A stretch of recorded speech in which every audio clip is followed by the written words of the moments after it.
Terima kasih.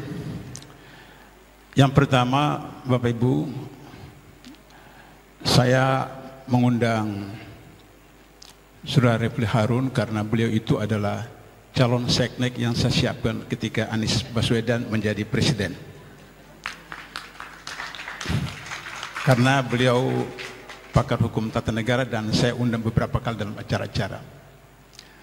Kalau sudah Tamsilirun selain wakil ketua DPD, kenapa saya angkat beliau? Karena beliau pernah jadi ketua umum PBHMI MPO yang menolak asas tunggal pada zaman rezim Soeharto, dan beliau mulai karirnya dari penjual nasi uduk, mulai dari penjual nasi uduk sampai ke sekarang kemudian menjadi wakil ketua DPD. Itulah pertimbangan saya mengundang mereka berdua. Poin pertama dari buku saya ini adalah bahwa dalam teori ilmu negara disebutkan negara itu diakui oleh dunia, khusus PBB. Pertama ada wilayahnya, yang kedua ada rakyatnya, yang ketiga ada pemerintahnya, dan yang keempat ada konstitusinya. Maka dari 17 Agustus 45 sampai sekarang kita punya wilayah dari Sabang sampai Merauke. Kita punya rakyat 285 juta. Kita punya pemerintahan dari Soekarno, kemudian Sapri Bernegara, kemudian Soeharto, Habibie, kemudian Mega, SBY, Jokowi, baru sekarang Prabowo Subianto. Saya alhamdulillah baru 3 kali masuk sel, baru 1 kali masuk penjara. Masuk sel itu paling sedikit 3 hari, paling lambat 1 pekan. Penjara cuma sekitar 2 tahun saja. Sebenarnya saya sudah rindu juga untuk masuk penjara, makan penjara, tapi belum pernah dikasih kesempatan. Dari pengalaman itu kemudian saya harus hijrah 15 tahun di Malaysia. Dan kesimpulan saya dengan teman-teman yang muhajirin itu, bahwa Indonesia bisa diselamatkan jika korupsinya diberantas. Karena itulah maka 99 ketika Masyumi hidup kembali, saya menolak untuk jadi anggota DPR. Tapi ketika saya diminta oleh Komisi 2 waktu itu DPR untuk menjadi anggota Komisi Pemeriksa Kekayaan Penyelenggara Negara, saya terima. Dengan pedang KPK itulah saya coba untuk berantas korupsi 4 tahun. Kemudian setelah kami menyinggung Presiden waktu itu, Megawati dengan Jaksa Agungnya, maka KPK dibuarkan oleh DPR. Lahirlah KPK dan kemudian saya diminta menjadi penasihat 8 tahun. 12 tahun itu mengajar kepada saya bahwa inti persoalan bangsa negara ini adalah di Senayan dan di Istana. Itu inti persoalannya. Ternyata 12 tahun korupsi makin merajalela. Kenapakah persoalannya ada di Senayan dan di Istana? Selama 10 tahun Presiden Jokowi, anggota DPR itu merupakan jubir dari Istana, merupakan humas dari Istana. Sejahat-jahatnya Soeharto, masih ada anggota DPRD yang dipecat. Kenapa? Karena mereka melakukan perlawanan. Dulu pada zaman Orde Baru itu disebut dengan recalling, yaitu menelpon kembali melalui orang Soeharto, datang kepada ketua umum partainya, pecat orang itu, maka tarik. Artinya sejahat-jahatnya Soeharto ada perlawanan. Tapi sehebatnya Orde Baru, Orde Reformasi, DPR itu menjadi humas dari Istana. Bukan pengawas, tapi humas, jubir. Sehingga demikian, saya berkesimpulan bahwa kalau begitu kita perselesaikan soal politik. Karena itu kemudian setelah pensiun dari KPK, saya setuju untuk Masyumi diaktifkan kembali. Tapi seperti yang kita duga dan kita sudah prediksi, Masyumi akan diganjal sehingga 2024 tidak bisa ikut. Tapi itu tidak kita berhenti. Maka mendorong saya sampai kepada kesimpulan kalau begitu presidennya yang harus diselesaikan. Jadi buku 2 tahun lalu Orde Reformasi yang Tergadai, sudah itu kemudian buku berikutnya saya berikan solusi waktu itu kalau Anies terpilih, Indonesia Berkah 2045, dan hari ini adalah kewajiban konstitusional Presiden. Insya Allah buku berikut adalah Piagam Jakarta versus Piagam Madinah. Masyumi tidak tepuk tangan.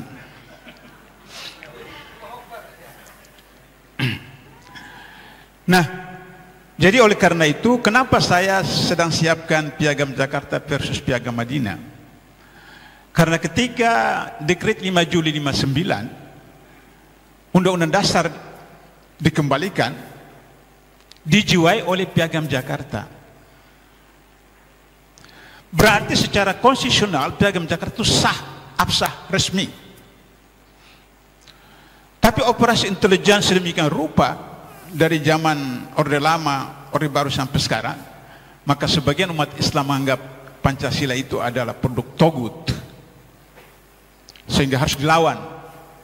Maka terjebaklah dalam operasi intelijen sekian puluh tahun. Padahal dalam buku sebelumnya dan buku ini saya katakan 9 orang tim perumus Pancasila dan Undang-Undang 45, 9 orang itu 4 orang ulama. Haji Agus Salim, Kiai Haji Wahid Hasim, Abdul Qahar Muzakir, dan Abi Kusno. 4 orang ulama. Sehingga tidak mungkin Undang-Undang Dasar 45 Pancasila itu bertentangan dengan syariat Islam. Bahkan sila ketiga, kerakyatan dipimpin oleh hikmah, keseimbangan dan persaudaraan dan perwakilan, diusulkan oleh Haji Agus Salim. Dan saya konfirmasi kepada Pak Nasir, saya konfirmasi kepada Pak Safrudin, konfirmasi kepada Pak Rum, Burhanuddin Harahap, Haji Agus Salim merujuk kepada kasus Umar Ibn Khattab ketika dalam keadaan luka parah, ditusuk ketika memimpin sholat. Para sahabat mengusulkan agar supaya Umar bin Khattab menunjuk anaknya Abdullah bin Umar untuk menjadi khalifah. Tapi Umar menolak. Umar menunjuk 6 orang formatur. 6 orang formatur itu berdasarkan kaidah ahum syura bainahum, terpilih Utsman bin Affan.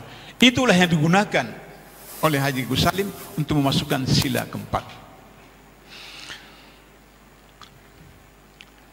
Di dalam buku ini saya bagi atas 4 bab. Bab pertama pendahuluan, saya menjelaskan kenapa sebab-sebab kehancuran baik umat Islam maupun bangsa Indonesia pada umumnya, di mana kemudian berujung kepada presiden yang pada bab kedua saya jelaskan presiden tidak memahami filosofi dari sumpah jabatan. Tidak memahami filosofi sumpah jabatan. Dikira seperti beli beras di toko, kemudian saya jual, yang membeli katakan saya beli, selesai. Meskipun yang jual itu dia curangi timbangan. Jadi kurang memahami. Yang kedua, presiden kekurangan kompetensi. Kompetensi itu baik meliputi knowledge, skill, ability, dan attitude. Kita lihat wakil presiden satu negara yang dikenal dengan nama Fufu Fapa itu akhlaknya rusak, bejat. Jadi tidak cucut. Apalagi skill. Baru 3 bulan Jokowi jadi presiden, ada kepres yang itu kemudian 1 pekan diralat karena salah. Seumur hidup saya baru pertama kali saya temukan ada kepres yang salah. Kenapa? Karena mereka yang di situ adalah orang-orang LSM yang tidak mengerti soal tata negara, tidak mengerti soal administrasi negara. Jadi skill. Kalau knowledge, ya kita sudah tahulah. Ijazahnya sedang disidangkan di pengadilan negeri. Tidak tahu. Ijazah itu ijazahnya milik Mulyono almarhum yang sudah meninggal. Mulyono itu ada adik iparnya yang dibunuh. Kemudian adiknya itu menikah dengan ketua MK yang sekarang. Jadi kompetensi. Yang ketiga, sistem pemerintah kenegaraan yang amburadul. Bapaknya Prabowo, Profesor Sumitro almarhum mengatakan, setiap tahun 30% anggaran rutin bocor. Setiap tahun 30%. Berapa persen sekarang yang bocor pada zaman Jokowi? Hah?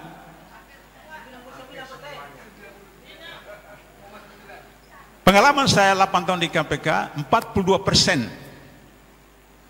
dari APBN itu tentang pengadaan barang dan jasa. Di APBN 35%. Kasus yang ditangani KPK itu 42% tentang pengadaan barang dan jasa. Berarti APBN yang sekian ribu triliun itu bocor sebanyak 35% kali 42%. Itu zaman saya. Tapi zaman Jokowi itu 60%. Sehingga begitu, maka 3.500 APBN kita tahun lalu, maka yang bocor itu adalah 35 kali 60 kali 3.500. Karena itu maka masyarakat tidak mendapatkan langsung ataupun tidak langsung dari APBN yang besar itu, karena dimakan oleh mereka. Jadi soal sistem, kata Rasulullah, pemilik onta yang tidak diikat ontanya jika dicuri, maka pencurinya tidak dihudud tapi ditakzir. Dalam Al-Maidah 38 disebutkan bahwa laki-laki muslim, perempuan muslim yang mencuri dipotong tangannya. Tapi dalam kasus ini Nabi tidak suruh dipotong tangan tapi ditakzir. Takzir itu putusan hakim. Kenapa? Karena orang itu dari rumah tidak berniat mencuri, tapi belum sarapan, bulan tua, dilihat ada onta leluasa. Saya dengan istri saya, mana istri saya itu? Ada enggak? Oh itu ya. Dari Bandung, biasa lewat itu antar komputer untuk anak saya waktu itu masih kuliah S2 di ITB. Tiba-tiba polisi prit. Saya tanya, kenapa Pak? Enggak boleh. Loh ini biasa. Rupanya tanpa sadar dia pasang tanda apa itu? Verboden di sebelah sana. Padahal setiap hari selalu situ, tapi dia pasang verboden. Dan saya tidak dilihat verboden karena selalu saya lewat situ. Terus turun, kasih SIM. Dia kemudian macam-macam. Saya tahu dia mau minta uang kan. Dan tidak mungkin saya. Waktu itu saya masih di KPK. Bagaimana penasihat KPK menyuap polisi? Terus saya katakan, cepat Pak, selesaikan, saya mau cepat kembali ke Jakarta. Terus dia tahan SIM saya. Saya katakan, kalau Anda tahan SIM saya, kalau saya diperiksa di jalanan lagi gimana? Oh nanti Bapak serahkan suratnya. Cepat tulis surat. Dia perlambat-lambat, dia menunggu supaya saya mau berikan uang buat dia. Bertengkar begitu, istri saya dengar bertengkar itu, istri saya turun. Kemudian istri saya ngomong dengan Sunda. Istri saya orang Sunda. Ngomong dengan Sunda, terus kata itu polisi, nah seperti ibu itu sopan, ini bapak keras sekali, kasar sekali. Kata istri saya, maaf Pak, ini orang seberang Pak, biasa begitu orang seberang. Jadi sekarang saya karena istri orang Sunda sudah mulai juga Sunda-Sundaan seperti itu. Jadi sudah mulai lembut-lembut sedikit seperti itu. Itu bukan kali pertama, beberapa kali seperti itu disiapkan. Jadi itu biasa bulan-bulan tua, bulan-bulan tua seperti itu. Karena itu maka kata Nabi, serahkan kepada hakim. Takzir itu putusan hakim. Putusan hakim akan melihat apakah memang betul karena dia lapar, dia tidak tahu dan seterusnya. Tapi dalam Al-Maidah 33 disebutkan ketika kesalahan itu dilakukan mengakibatkan bencana besar, Al-Maidah 33, maka hukumannya ada disalib, dipotong silang, tangan kiri kaki kanan tangan kiri, atau dibuang negeri. Karena itulah dalam artikel saya yang keempat sekarang tentang Jokowi berdasarkan pasal 2 ayat 2 dan pasal 3 Undang-Undang Tipikor, maka Jokowi harus dijatuhi hukuman mati. Tapi hukum mati itu terlalu ringan buat beliau. Iya, karena selesai. Kalau sistem Amerika saya hitung 70 tahun penjaranya. Sistem Amerika. Tapi KPK pernah terapkan, yaitu ketika Nazarudin. Ketika Nazarudin kasus gratifikasi dan penyuapan jatuhi hukuman 7 tahun. Sudah dipenjara, kemudian ditemukan lagi money laundering, maka diproses lagi, dijatuhi lagi hukuman 6 tahun, sehingga total 13 tahun. Jadi berarti bisa akumulasi. Demikian maka Joko kita hitung Undang-Undang Minerba, Undang-Undang KPK, Undang-Undang Cipta Kerja, Undang-Undang Kesehatan, 4 kali 10 sudah 40 tahun. Tapi kalau 15 misalnya seperti ketua MK seumur hidup. Yang dikorupsi ketua MK cuma berapa miliar? Ini Jokowi triliunan seperti itu, Jadi oleh karena itu maka kalau tidak jatuh hukuman mati maka paling tidak 70 tahun dan disita semua kekayaannya. Jadi dalam bab 2 itu saya jelaskan tentang bagaimana filosofi dari seorang presiden, di mana dalam sumpahnya, demi Allah saya bersumpah, demi Allah, bukan demi harta, bukan demi istri, bukan demi suami, demi Allah. Jadi presiden waktu sedang bersumpah di depan Allah. Baru kemudian bab ketiga tentang bagaimana aplikasi yang disebutkan di dalam Muka 45, bagaimana melindungi wilayah dari Sabang sampai Merauke. Dan pada zaman Jokowi sudah ada 25 pulau yang tenggelam dan beberapa wilayah yang disewakan, dan kemudian PSN, kasus PIK yang terbaru ternyata terbongkar puluhan PSN di seluruh Indonesia. Ini menyangkut wilayah. Tentang bangsa. Problem bangsa kita adalah ada beberapa hari lalu pagar, kemudian keluar negeri dan seterusnya. Kabur. Kenapa kabur? Karena rakyat Indonesia itu dianggap seperti sampah. Di Morowali dan lain-lain, pekerja dari Cina dan asing, sementara penduduk setempat itu miskin, atau kalau kerja gajinya mungkin sepertiga daripada gaji tenaga kerja Cina. Akhirnya kemudian banyak orang yang keluar negeri. Anak buah Habibie di PTPN Bandung itu semua diterima di Malaysia, kerja di sana. Kalau ibu beli jagung buah, satu buah katakanlah Rp5.000, di Malaysia juga Rp5.000, ekvalen berarti Rp2, Rp1,5.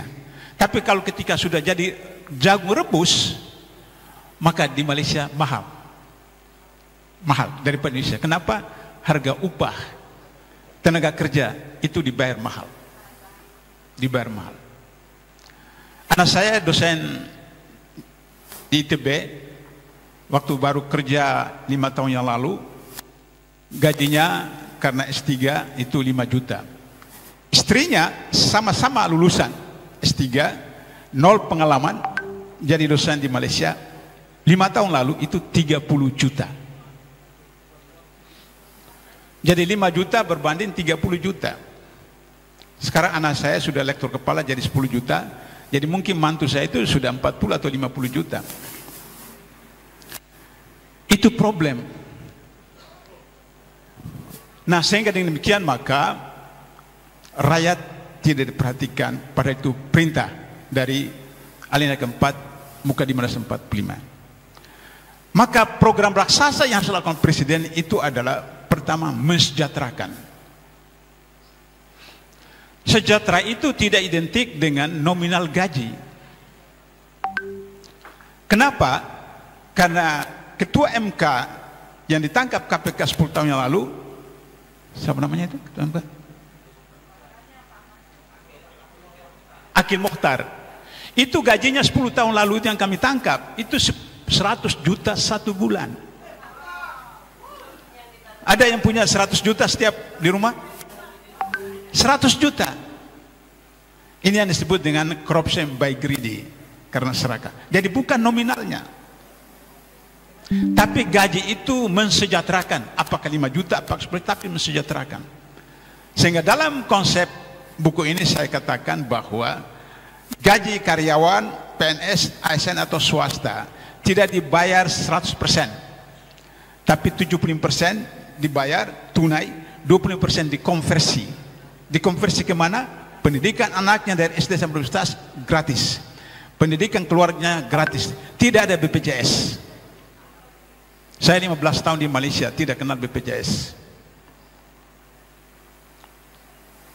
Sehingga dengan begitu maka bapak itu kerja tidak pikirkan tentang pendidikan anaknya dari mana, bagaimana kesehatan keluarganya, karena sudah terjamin. Maka mensejahtera. Kenapa 100 juta, 50 juta buat ibu-ibu di sebelah ini, tapi bukan di sini, di tempat lain, sama saja. Pergi ke mall 2-3 hari selesai, habis. 10, 20, 50, 30 habis. Apalagi dengan pola yang seperti sekarang. Jadi sejahtera. Kemudian yang kedua program raksasa adalah mencerdaskan bangsa. Ternyata program kita selama ini bukan mencerdaskan, tapi membodohkan. Kenapa? 1.500 orang yang ditangkap KPK dari 2004 sampai sekarang, 86% adalah sarjana. Ada S1, ada S2, ada S3, ada guru besar. Berarti secara statistik pendidikan nasional kita melahirkan koruptor. Itu fakta. 86% sarjana, mayoritas S2. Kenapa? Karena kurikulum, silabus pendidikan target tidak merujuk kepada wahyu pertama. Yang punya sekolah paling banyak di Indonesia itu Muhammadiyah. Karena perintah sampai tingkat provinsi, dia punya universitas. Muhammadiyah sampai di daerah, kabupaten, kota, bahkan di luar negeri. Punya pesantren, ribuan pesantren. Tapi hasilnya seperti sekarang. Kenapa? Karena kurikulumnya 60-40 atau 50-50, bukan 100-100. Anak saya yang dosen ITB sekarang itu ketika sekolah di Malaysia itu 100-100.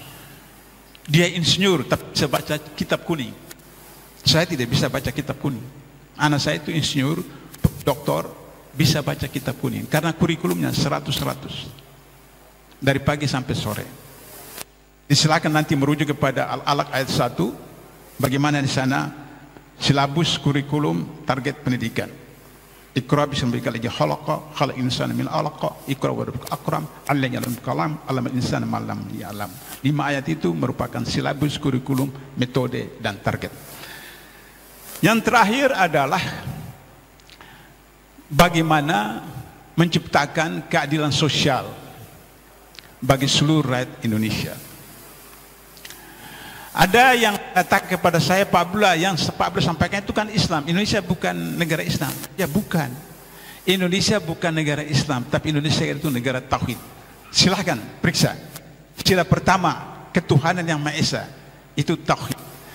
Periksa pasal 29 ayat 1 Undang-Undang 45, negara berdasarkan atas ketuhanan yang Maha Esa.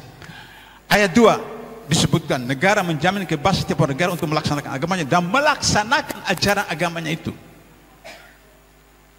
Sehingga demikian maka ada undang-undang haji, ada undang perkawinan, ada undang-undang sekian. Jadi kesalahan teman-teman pada zaman Jokowi itu adalah bahwa mereka menggunakan istilah undang-undang menggunakan istilah perda syariah. Itu keliru. Karena kata syariah itu sensitif kepada ibu Anda. Tapi mudah-mudahan karena ibu Anda itu sekarang lagi umroh, mudah-mudahan kembali sudah tobat tanah suha seperti itu.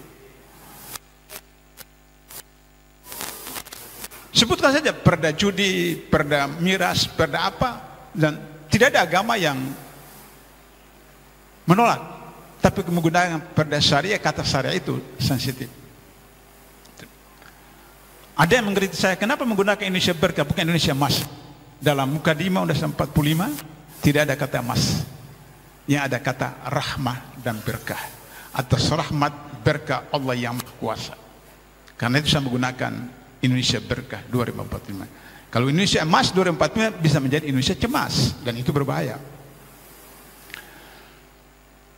Itulah inti dari buku saya, bab terakhir itu penutup dan simpulan, itu bisa dibaca.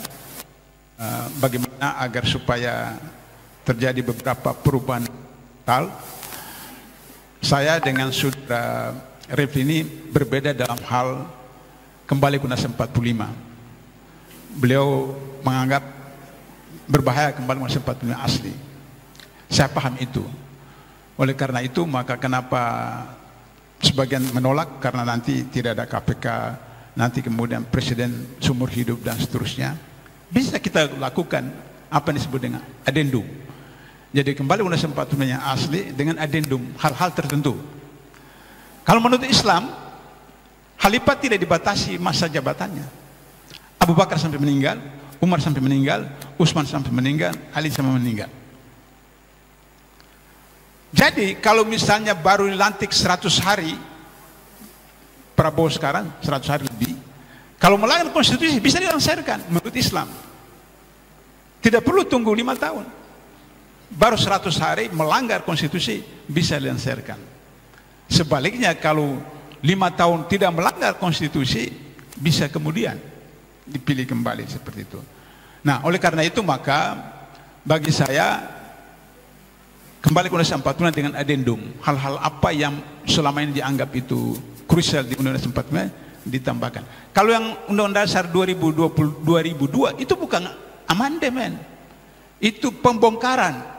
Habis filosofi daripada founder fathers kita itu hilang. Oleh karena itu kembali dengan adendum. Sehingga begitu mudah-mudahan 2049 kalau saya dengan Pak Abbas masih hidup ya maka kemudian Mas Sumi bisa ikut pemilu, dan yang ada di sini jadi caleg DPR pusat, DPRD provinsi, kabupaten. Tapi jangan lupa Saudara Refli Harun tetap calon seknek. Seperti ya seperti itu. Tapi Bapak Ibu harus ikut LK1, LK2, LK3 di bawah koordinasi Ustadz Adnin. Selepas itu baru ikut KIM yang dilakukan oleh Majelis Syuro. KIM itu adalah Kadin Inti Masyumi. Kalau di pemerintahan ada Lemhanas. KIM ini akan menentukan seseorang bisa jadi pejabat publik dari Masyumi atau tidak, itu di KIM. Barangkali itu yang bisa saya sampaikan untuk mendapat respons dari Pak Refli Harun, dan kemudian nanti menyusul Saudara Tamsil karena harus menghadiri acara Gerindra di Ambalan sehingga beliau terlambat datang. Nanti kemudian dilempar kepada diskusi terus. Terima kasih. Luar biasa, kita berikan aplaus untuk guru kita Dr. Kiai Haji Abdullah H. Mahua. Alhamdulillah luar biasa yang telah disampaikan oleh beliau, dan untuk saudara-saudara sekalian bisa mendapatkan buku yang fenomenal ini dengan menghubungi saudara saudari Ara dan saudara Mumu, ya, bisa langsung kepada beliau untuk mendapatkan buku yang sangat luar biasa ini. Kemudian nanti di akhir acara ada hadiah. Ini sudah disiapkan 3 buku dari beliau sebagai hadiah untuk para penanya, ya, 3 penanya tercepat. Maka disimak hingga acara selesai dan bisa mendapatkan hadiah tersebut. Oke, langsung saja kita kedatangan para panelis yang sangat luar biasa ini yang telah hadir, yaitu Bang Refli Harun. Bagaimana kita mengenal beliau itu sudah luar biasa, ya, terutama dari YouTube beliau itu, ya, cadas-cadasnya, keren cadas, ya. Sedikit memberikan informasi terkait biografi singkat beliau. Nama Refli Harun, lahir 26 Januari 1970. Beliau pun juga seorang dosen, juga pakar hukum tata negara dan pengacara Indonesia. Kemudian beliau pernah mengenyam pendidikan di UGM, ya, salah satu kampus terbaik di Indonesia. Nah, untuk mempersingkat waktu, langsung saja apa tanggapan dari Bang Refli Harun terkait pemaparan yang sudah disampaikan oleh guru kita Dr. Kiai Haji Abdullah H. Mahua. Kepada beliau dipersilahkan. Ya, terima kasih ibu-ibu dan bapak sekalian. Assalamualaikum warahmatullahi wabarakatuh. Pertama-tama saya ucapkan terima kasih pada Pak Abdullah yang sudah mengundang saya, yang terus mempercayai saya sebagai calon Mensesnek, walaupun saya sebenarnya pengen jadi calon presiden.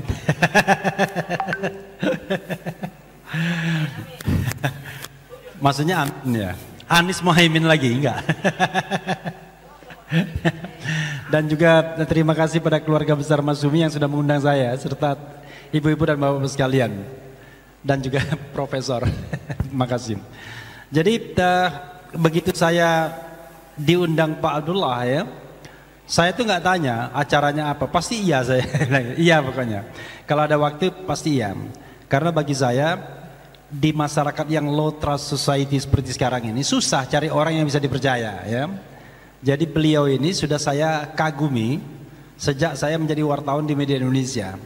Jadi waktu itu beliau salah satu anggota KPKPN, Komisi Pemeriksa Kekayaan Penyelenggara Negara. Nah, beliau ini sangat konsisten, tidak menggunakan fasilitas negara untuk kepentingan pribadi. Yang kedua adalah setiap orang yang diperiksa sama dia pasti keringat dingin. Soalnya dijemput mobil dinas tidak mau, dikasih hotel tidak mau, cari sendiri. Sehingga dalam masa KPKPN beliau itu heboh kepemilikan harta Megawati, heboh Jaksa Agung, heboh pejabat-pejabat lainnya. Nah sekarang KPKPN dengan adanya undang-undang KPK dibubarkan. Ketika di challenge di MK nggak dikabulkan.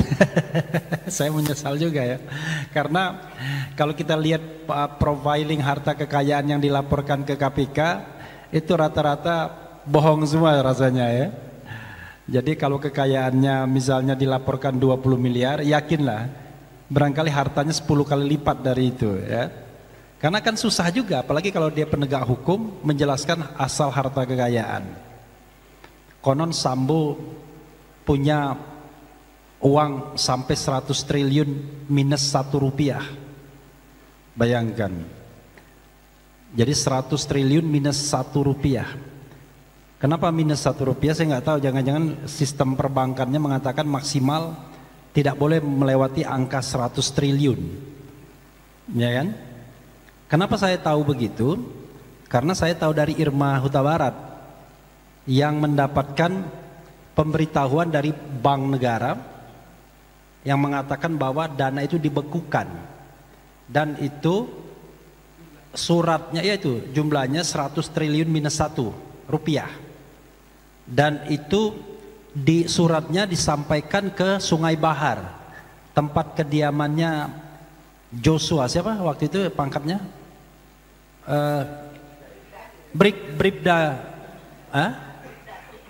Bribda Joshua.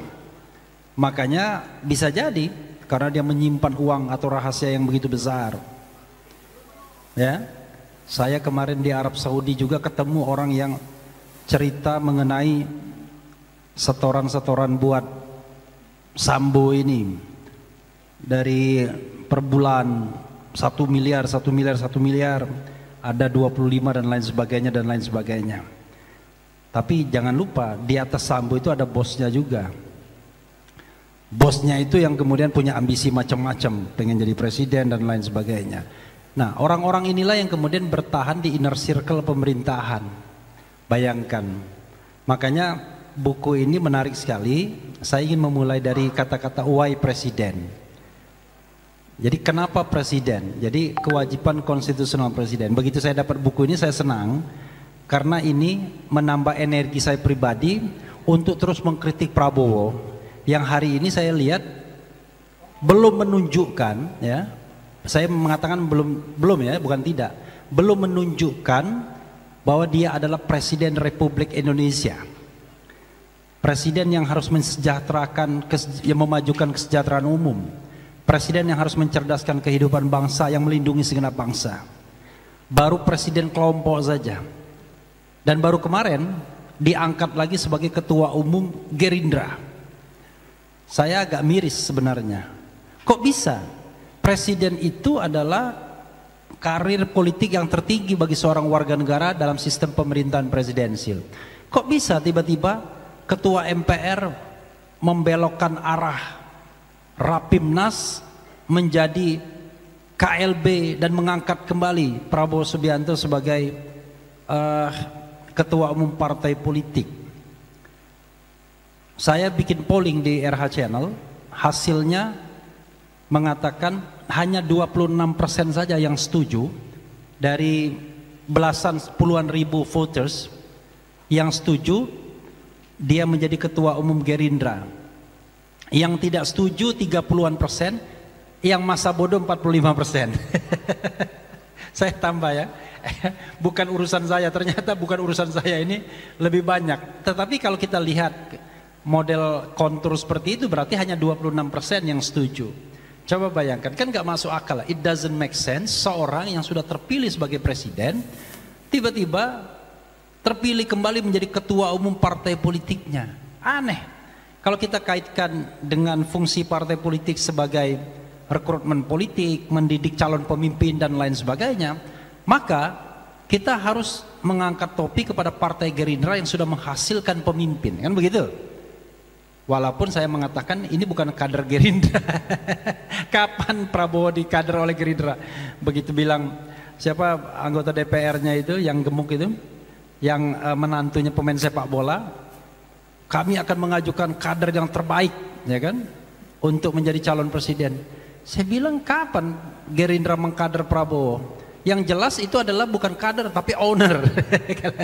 Kalau pemilik iya, tapi kalau kader Golkar ya benar dia kader Golkar, dia kader Golkar yang membentuk partai sendiri ya.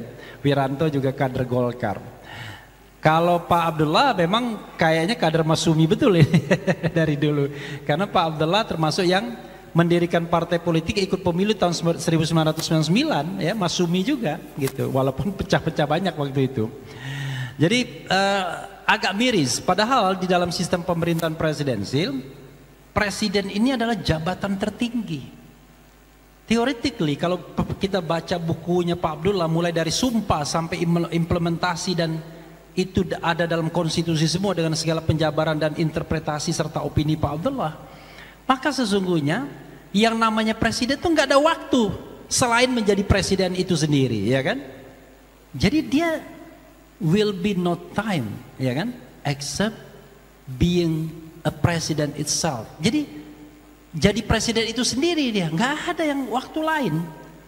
Kok ini bisa seorang presiden menjadi ketua umum partai politik? Kan aneh.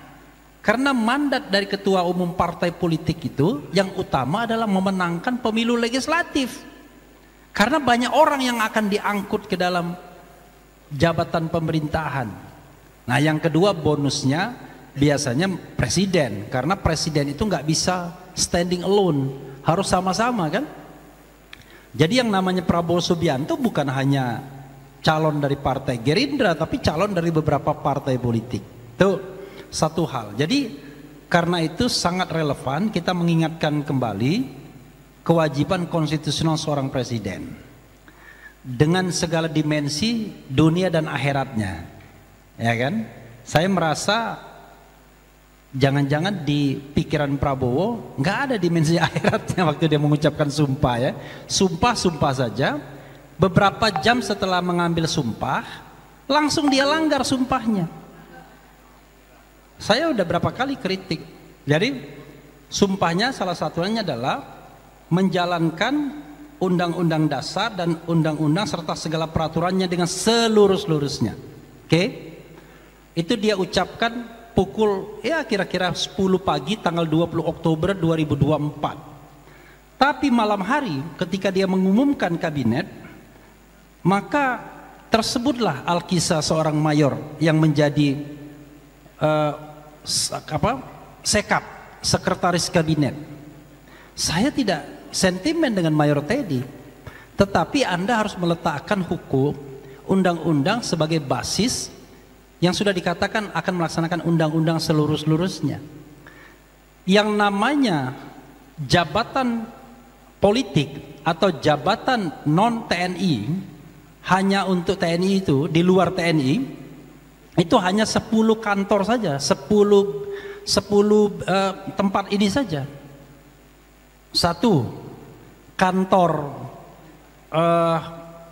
Menko Polkam, sekarang Menko Polkam bukan Polhukam lagi kan. Yang kedua, kantor Kementerian Pertahanan. Yang ketiga, kantor Lemhanas, Lembaga Ketahanan Nasional. Kemudian keempat, kantor Wantanas, Dewan Pertahanan Nasional. Kelima, Sekmil, Sekretaris Militer Presiden. Kelima. Keenam, Badan Cyber, BSN, Badan Cyber Nasional. Kemudian yang ketujuh itu adalah BNN, Badan Narkotika Nasional kalau tidak salah. Kemudian ada juga Rescue, SAR. Kemudian ada juga menjadi hakim agung di Mahkamah Agung, hakim militer. Dan juga Badan Penanggulangan Teroris, BNPT. BNPT masuk nggak ya? BNPT masuk. Kalau Badan Penanggulangan Bencana nggak masuk, 10 saja. Dan itu ceto welo-welo di Undang-Undang TNI nomor 34 tahun 2004. Tapi kenapa dengan mudahnya dilanggar? Ternyata tidak hanya ini pelanggarannya. Pelanggaran yang baru saja terjadi adalah mengangkat Maijen TNI aktif sebagai Kabulok. Jadi kalau saya seorang hukum tata negara, bukan seorang politisi, saya mengatakan apa adanya. Kan nggak boleh menyembunyikan informasi. Walaupun orang bilang, udahlah jangan kritik TNI dulu, nanti kita susah. Kita kritik polisi aja. Enggak, dua-duanya lagi bermasalah. Tetapi kita tidak melihat institusinya yang bermasalah. Yang bermasalah itu adalah orang-orang dalam institusi. Tapi banyak. Jadi sudah sistemik sifatnya. Karena itu pada ujian pertama memegang sumpah saja, itu presiden kita ini cuma bertahan beberapa jam. Bayangkan, bagaimana kita mau terasim, coba bayangkan. Nggak bisa kita mempercayai orang. Dan dari awal saya kan sudah katakan, mana bisa kita mempercayai orang yang merebut kekuasaan dengan curang, dengan menghalalkan segala cara. Dan akhirnya yang terjadi apa? Yang dibikin kabinet gemoy, kabinet gemuk, kabinet bagi-bagi. Dan koruptor yang direkrut dia sebagai pembantu-pembantunya. Bagaimana Pak Abdullah mau bermimpi ada pemberantasan korupsi? Mau contoh misalnya, kita contoh yang sudah ketahuan aja ya, Dito Aryo Tejo. Kan sudah jelas terima dana BTS 27 miliar dan dikembalikan oleh pengacaranya. Kan itu kan cetowelo-welo sudah diumum. Kemudian Edi Hiarij yang pernah jadi tersangka karena menerima gratifikasi lolos di pra-peradilan. Jangan lupa, pra-peradilan kan bukan substansi. Pra-peradilan itu hanya bicara tentang prosedur yang tidak dilakukan secara baik. Dan itu pun sudah tebang pilih juga.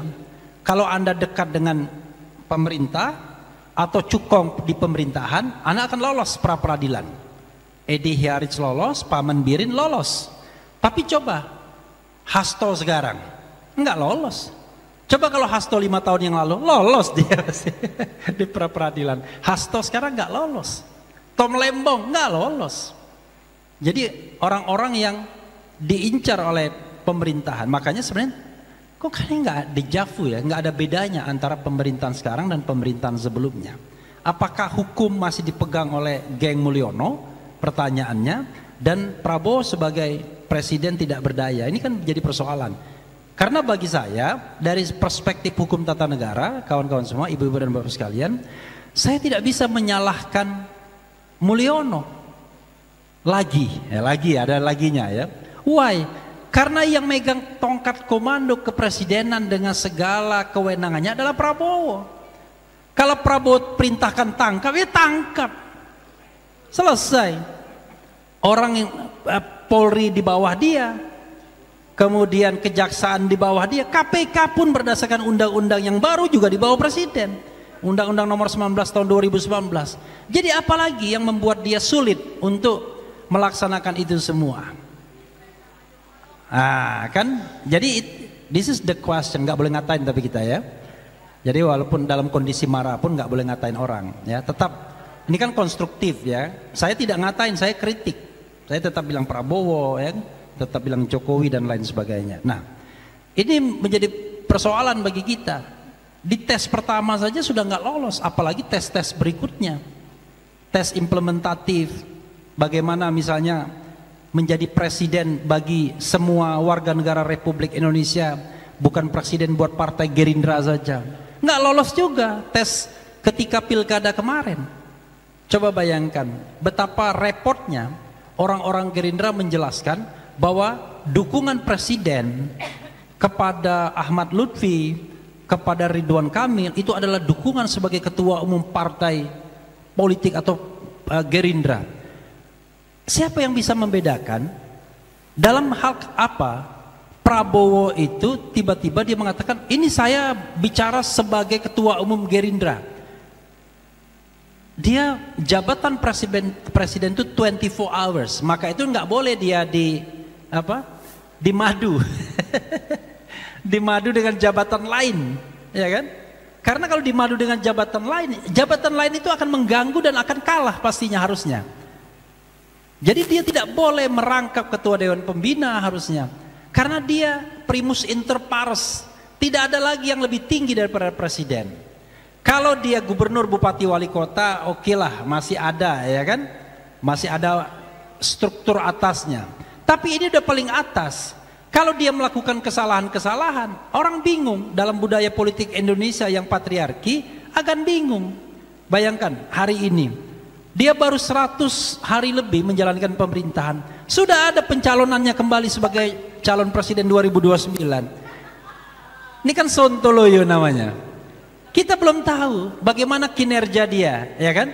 Apakah dia amanah atau tidak? Apakah menurut ukuran buku ini dia melakukan kewajiban konstitusionalnya atau tidak? Buku ini kan bisa menjadi ukuran, patokan. Apakah checklist? Apakah dia menjalankan kewajiban konstitusional atau tidak, mulai dari sumpah sampai implementasinya.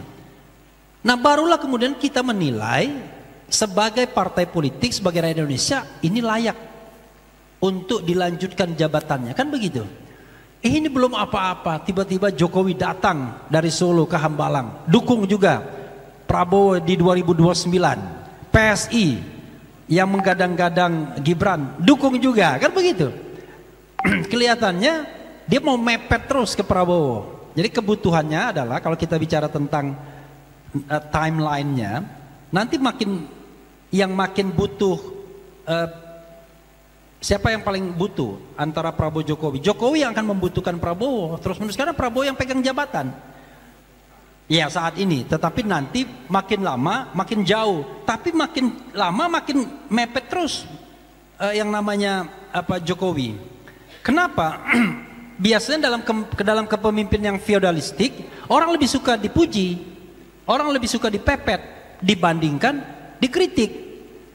Saya kemarin ada seorang pejuang ya, mujahidah dari kalau saya sebutkan daerahnya pasti tahu. Telepon saya mengenai seorang aktivis yang dulu sama-sama kita, yang sekarang sudah menjadi tim sana ya kan, sudah mulai main ancam dia. Kita udah berpihak pada Prabowo nih. Kalau kamu tetap di sana, kita sudah mapping nih. Mana Refli Harun, mana Said Didu katanya, mana ini. Allahu Akbar, saya pikir. Kok orang bisa begitu ya mikirnya? Kita ini berpikir amar ma'ruf nahi mungkar. Presiden benar kita bilang benar, presiden salah kita bilang salah. Kita tidak melihat dia bahwa wah saya berpihak pada Prabowo sekarang, lo mau apa? Ya kan? Enggak bisa begitu. Bayangkan, ini teman yang namanya pengangkatan Bulog aja dibenarkan sama dia. Saya nggak mau menyebutkan namanya, nanti jadi nggak enak dianya kan. Disebut benar katanya, kita harus TNI aktif. Gini, kalau kita patuh kepada undang-undang, maka tegakkan undang-undang. Tapi kalau kita nggak patuh hukum, ya sudah buang aja hukum. Kalau hukum mau dibuang, artinya kita hukum rimba. Struggle for life, siapa yang kuat, dia yang menang. Kalau gitu ngapain konstitusi? Nah, maka kemudian saya bicara hal yang kedua. Ya, tadi kan why presiden, why konstitusi? Karena di sini kewajiban konstitusional presiden. Yang namanya konstitusi ini biar kita paham bahwa ada semua negara ya itu memiliki konstitusi. Tidak ada negara yang tidak memiliki konstitusi. Cuma tidak semuanya memiliki yang namanya written constitutions. Ya, atau codified constitutions. Jadi kalau codified constitution itu jadi satu buku sendiri, UUD 45 itu codified, yang terkodifikasi. Kalau written constitution itu dia tertulis tuh, seperti Inggris ada makna carta macam-macam. Nah, jadi tapi ada unwritten constitution. Unwritten constitution itu adalah ya kebiasaan sehari-hari. Ya. Makanya kemudian di dalam pengertian konstitusi itu baik hukum tertulis maupun hukum yang tidak tertulis. Tapi kalau undang-undang dasar pasti hukum tertulis, begitu ya. Nah, itu pelajaran dasar ilmu negara sebenarnya. Ya. Tapi kadang-kadang lupa juga kita kan. Nah, sehingga yang namanya konstitusi ini the supreme law of the land. Ini adalah hukum tertinggi di suatu negara. Suka atau tidak ya, saya tidak bicara tentang hukum lain ya. Ini hukum konstitusi. Indonesia punya Undang-Undang Dasar 1945.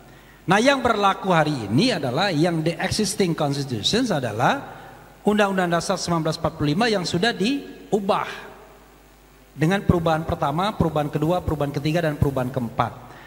Cara untuk mengukur bagaimana tanggung jawab presiden itu adalah dengan konstitusi yang existing tentunya. Sebelum konstitusi itu diubah, maka itulah alat ukurnya. Itu ya, kita harus sepakat mengenai alat ukur konstitusi. Jadi, kalaupun kemudian ada aspirasi untuk kembali pada Undang-Undang Dasar 45 itu another story. Nanti akan saya bahas juga dalam bagian yang ketiga ya. Jadi, konstitusi itu harus menjadi pegangan karena dia hukum dasar. Ya. Tidak boleh kemudian konstitusi itu disimpangi. Makanya kemudian ada Mahkamah Konstitusi sebagai the guardian of the constitutions. Kalau ada penyimpangan terhadap konstitusi, maka kita bisa ke MK. Tapi kan MK-nya kan Sontoloyo juga. Sekarang ini kalau pilkada ya, saya nanti pada bagian ini setuju juga. Kalau pilkada, pesan MK, putusan MK itu adalah kalau Anda mau curang, tolong ya securang-curangnya ya. Jangan tanggung curangnya. Karena kalau tanggung nanti margin suaranya tipis. Kalau hanya setengah sampai 2%, maka nanti bisa di-challenge di MK. Tapi kalau lebih dari 2% nggak akan bisa di-challenge. Walaupun di depan mata kita ceto welo-welo ada yang namanya money politics, suap, pengerahan aparat dan lain sebagainya, nggak bisa di challenge. Makanya Sontoloyonya MK. Saya mau marah juga dengan teman saya Saldi Isra di sana, ya kan? Atau dengan hakim-hakim lainnya. Dia ini mikir nggak ya bahwa MK itu adalah the guardian of the constitutions, garda konstitusi. Dia adalah penjaga konstitusi terakhir. Jadi kalau salah satu isi dari konstitusi itu adalah pemilu yang jujur dan adil, pemilu yang jurdil. Pemilu yang jurdil itu pemilu yang antara lain tidak money politics, tidak menggunakan parcok, tidak menggunakan aparat hukum, tidak menggunakan fasilitas negara, dan tidak menggunakan uang negara.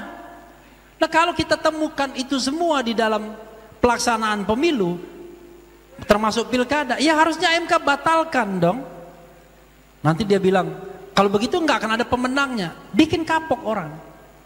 Ini kan MK sudah berpuluh-puluh tahun tidak bikin orang kapok. Akibatnya Ahmad Lutfi bisa menang karena langsung dismissal, perbedaannya jauh. Bobi Nasution menang, perbedaannya jauh. Padahal orang yakin itu menggunakan fasilitas negara, menggunakan kekuasaan negara untuk menang. Tapi dibahas saja di MK enggak, bayangkan. Langsung kena dismissal. Nah, ini makanya kemudian sistem konstitusi kita untuk cek itu berat sekali, walaupun kita dibilang sekarang kita menggunakan constitution yang ada sistem check and balances, check and balance system, tapi ternyata enggak juga. Banyak sekali pelanggaran-pelanggaran konstitusi yang nggak bisa dicek, ya, tidak ada balancingnya, tidak ada pengimbangnya. Karena MK pun ternyata nggak bisa diapa-apain. Termasuk ketika Gibran Raka Buming Raka kemudian dipaksakan untuk menjadi calon, nggak bisa juga ternyata. Bahkan MK yang menjadi sumber masalahnya, ya kan? Jadi kalau di dalam pemilu itu ya harus ada prinsip predictable regulation, unpredictable result. Jadi kalau yang namanya regulation itu harus bisa ditetapkan, diprediksikan di awal, nggak bisa berubah di tengah jalan. Kalau berubah di tengah jalan, maka terjadilah hal-hal yang kemudian memunculkan ketidakseimbangan, memunculkan ketidakadilan. Itulah yang terjadi dengan Gibran Raka Buming Raka ketika ada putusan MK menjelang pendaftaran sebagai calon presiden. Nah, itu kan nggak benar MK. Harusnya MK tidak boleh mengubah itu. Nah, yang begini-begini saja, yang dasar-dasar begini saja, hakim konstitusi sudah melanggar. Karena hakim konstitusinya bukan level negarawan. Coba kalau Pak Abdullah hakim konstitusinya, pasti selesai lah. Tapi harus 9 Pak Abdullahnya, jangan 1. Ya kan? Bolehlah Saldi Isra ditambah di sana, ya kan? Yang lain-lainnya, ya bolehlah Arif Hidayat sekarang agak beda, ya kan? Yang lainnya pada Sontoloyo semua, ya kan? Ya saya mengatakan apa adanya. Saya dibilang Refli Harun ini lawyer yang paling bodoh sedunia. Benar, lapaknya sendiri saya bakar. Dulu saya paling dipercaya tuh kalau jadi lawyer di Mahkamah Konstitusi kan. Tapi setelah saya ungkap kasusnya Akil Mukhtar, langsung saya di blacklist ya kan di MK sana. Untung kemudian 3 tahun kemudian Akil Mukhtar ditangkap. Alhamdulillah ya kan, saya yang benar ternyata. Benar-benar yang namanya Akil Mukhtar itu korup ya kan. Memang dia tertangkap hanya 3 miliar uang suapnya, tetapi yang didapatkan KPK minimal 150 miliar. Minimal. Sampai sekarang pasti masih ada kan. Oke. Jadi konstitusi itu hukum dasar yang harus ditaati, terutama harus dipegang oleh presiden. Nah, masalahnya adalah constitutional culture atau legal culture negara seperti Indonesia ini lemah. Orang Indonesia ini gampang sekali melanggar hukum, melanggar konstitusi mudah sekali. Bahkan yang namanya kalau kita lihat budaya anti korupsi juga lemah sekali. Saya mutawif ketika sering saya cerita, ketika umroh dia suap juga itu tukang bersih bukan makam Ibrahim, Hijr Ismail. tempat ini itu tempat talang emas itu. Kan kita mau datang ke situ, kan sholat di situ katanya makbul doanya. Udah, mestinya kan masuknya dari pintu sana. Kita dari sini ada askar yang sedang membersihkan tuh, biasanya dari Asia Selatan tuh, kalau enggak orang-orang Bangladesh gitu-gitu kan. Hampir selesai. Kata mutawibnya ini, udah kasih duit aja. What?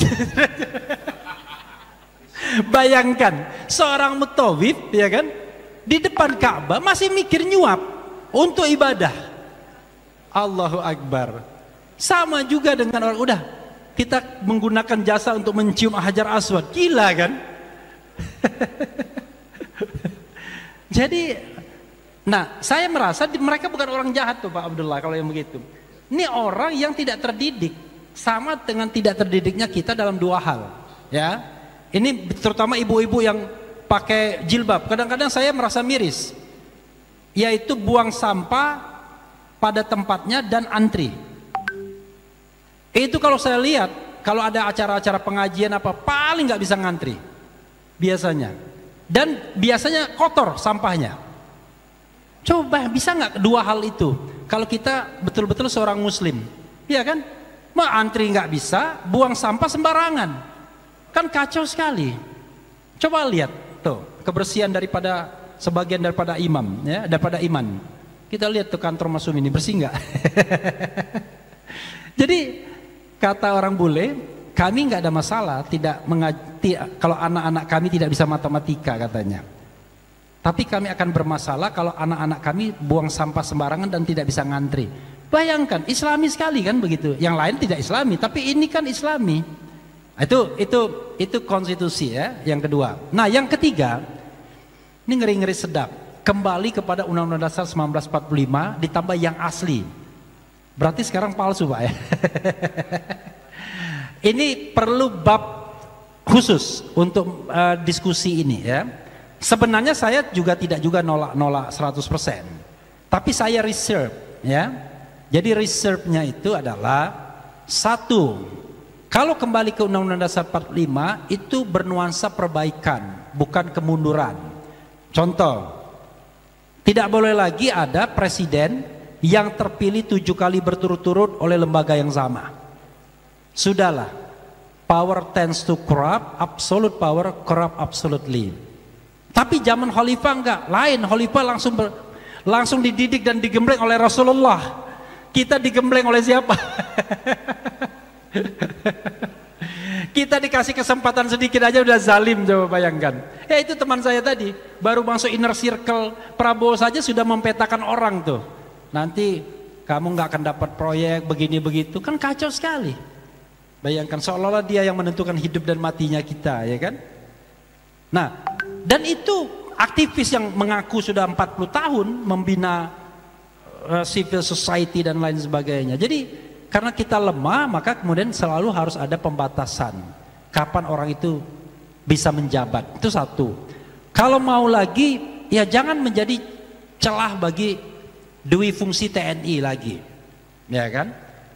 Sekarang saja dui fungsi TNI itu sudah diterobos dengan praktik-praktik yang kita tidak, praktik-praktik ala Erick Thohir.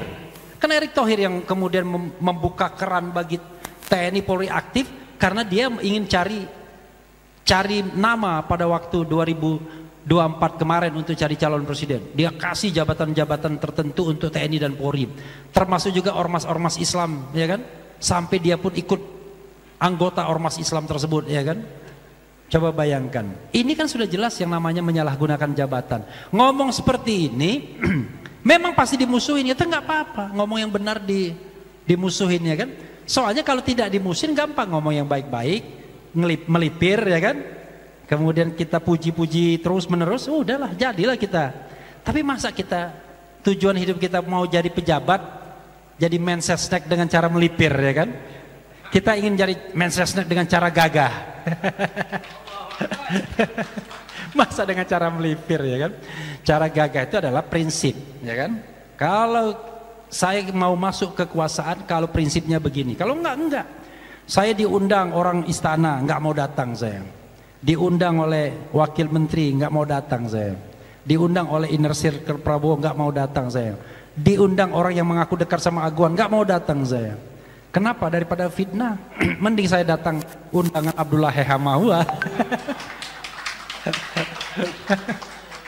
Iya, kan begitu. Jadi Itu kembali, jadi kembali kepada Undang-Undang Dasar 45 itu sesuatu yang bukan saya tolak 100%. Nah, termasuk ide, apakah kita butuh pemilihan langsung atau tidak langsung? Ini juga harus kita pikirkan. Apa soal kita yang paling sudah ya? Apa persoalan kita yang paling besar di dalam pemilihan langsung ini? Apa persoalan dalam hal yang paling besar dalam pemilihan langsung? Apa? Apalagi?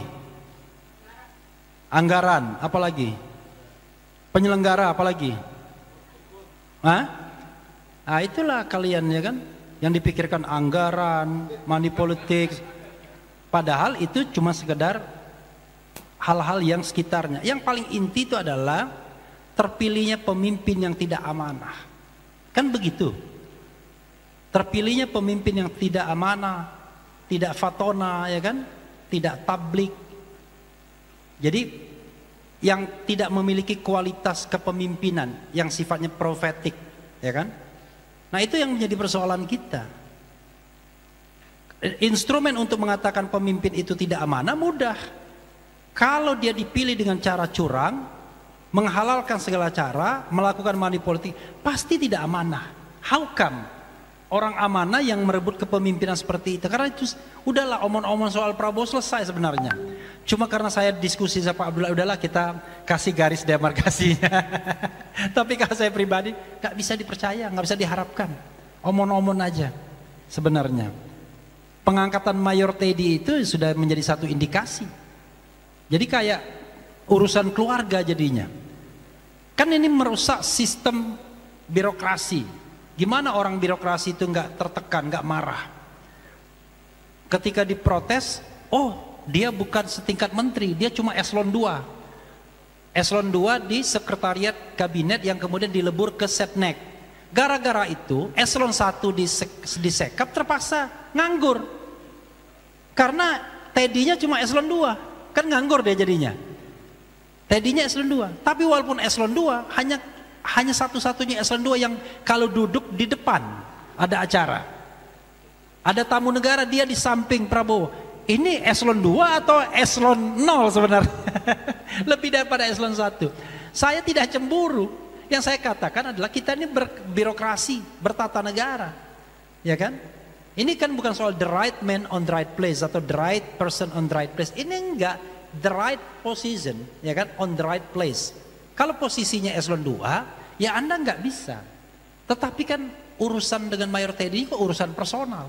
Ketika seorang pemimpin membawa private interest dia ke dalam public interest, nggak bisa kita percaya. Udah pasti nggak bisa dipercaya. Makanya berat jadi pemimpin itu. Berat jadi pejabat. Enak nggak jadi pejabat kan? Kalau nggak jadi pejabat kita nggak sempurna nggak apa-apa.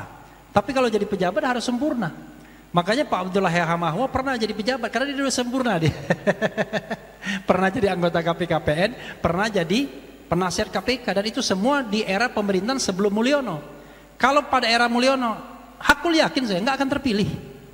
Dan ternyata betul, ketika mencalonkan diri sebagai calon pimpinan KPK nggak terpilih.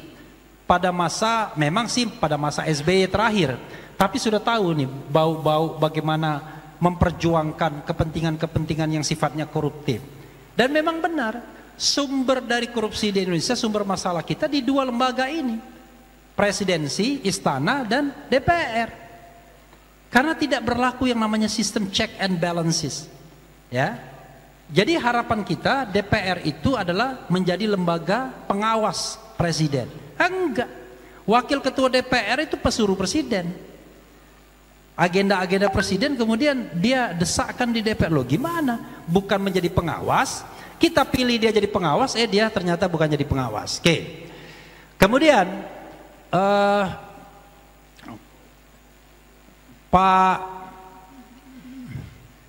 Pak Tamsil kapan datangnya? Belum datang Pak Tamsil ya, udah datang dia. Dan terakhir ya, saya berharap bahwa di antara kita mulai berpikir tentang sesuatu yang out of the box. Rasanya kalau kita pakai inbox ya, mungkin nggak bisa lagi Pak Abdullah ya. Walaupun pemerintahan ini baru 100 hari, jadi out of the box. Tapi saya kira kita juga harus menyiapkan diri sebagai generasi-generasi yang tidak mudah terbeli. Kalau mudah terbeli susah sekali kita.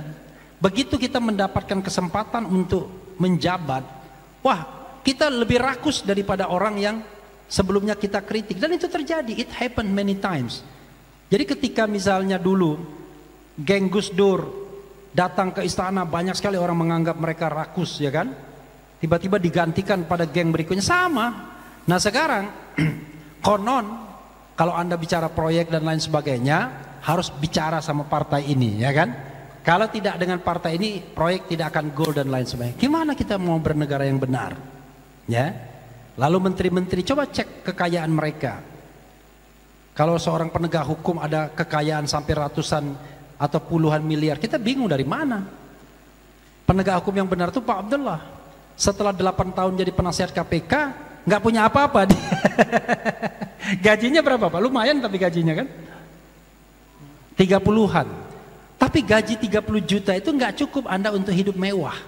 Jadi kalau ada misalnya penegak hukum tiba-tiba Lexus, tiba-tiba minimal Camry misalnya, kita harus bertanya dari mana uangnya, ya kan? Either gratifikasi atau suap, itu saja, gampang. Tapi kalau mengandalkan gaji negara nggak akan cukup.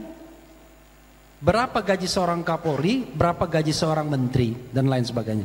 Kecuali kalau Anda kayak teman saya 10 tahun jadi komisaris Pertamina, itu boleh. Itu ratusan miliar Anda akan dapat kalau 10 tahun jadi komisaris Pertamina. Tantiemnya, ya. 10 tahun jadi Bank Mandiri seperti Menteri Kesehatan, itu bisa kekayaannya bisa sampai ratusan miliar.